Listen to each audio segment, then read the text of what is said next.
I'm Mike Bowers and I'm photographer at large for The Guardian Australia. I'm talking pictures this week with ABC's political correspondent for Western Australia, Jessica Stratton. A very warm welcome. It's an absolute pleasure to be here, Mike.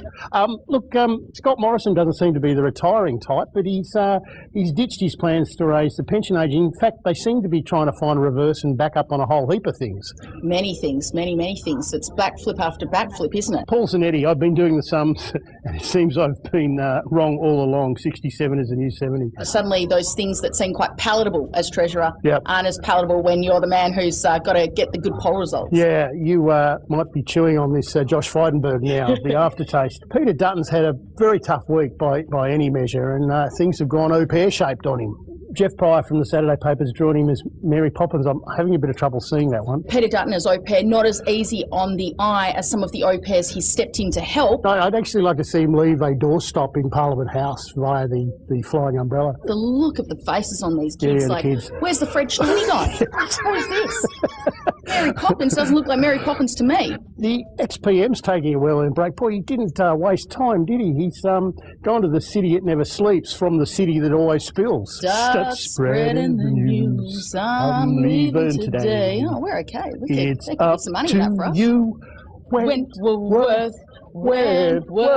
Yeah, I don't know. We might.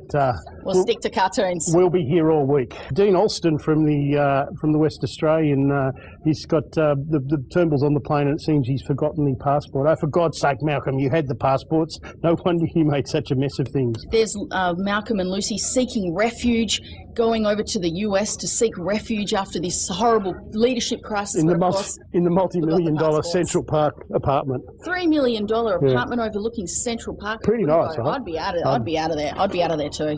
Now, look, I didn't even know there was a national flag day, Jess. Did you? Did I? No, but September the 3rd, and Tim Wilson got onto Twitter. Our flag stands for all Australians. On National Flag Day, fly it with pride.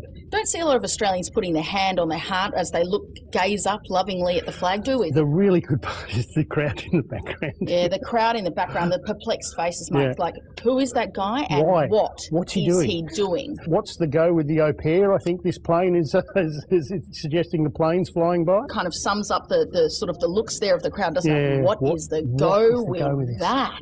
This was put out by Short and Sweet, which is actually Bill Shorten's press office. Morrison's right, it really is the Muppet Show, as he's got comparing to Sam the Eagle. It got me thinking though, Jess, what other Muppets would work? And I thought Scooter maybe as Richard Di Natale. I think you've nailed that one. Yeah. Cookie Monster, George Christensen, the member for Dawson. Very close resemblance there. And Waldorf and Statler, I think, is probably Erica Betts and Barry O'Sullivan from the Nats in Queensland. Spot on. I think, though, the big thing is there's just so many gonzos. Who's going to take that one? Who's going to take Gonzo? Jess, it's been a great pleasure on Picking the Events of this week, and I'll let you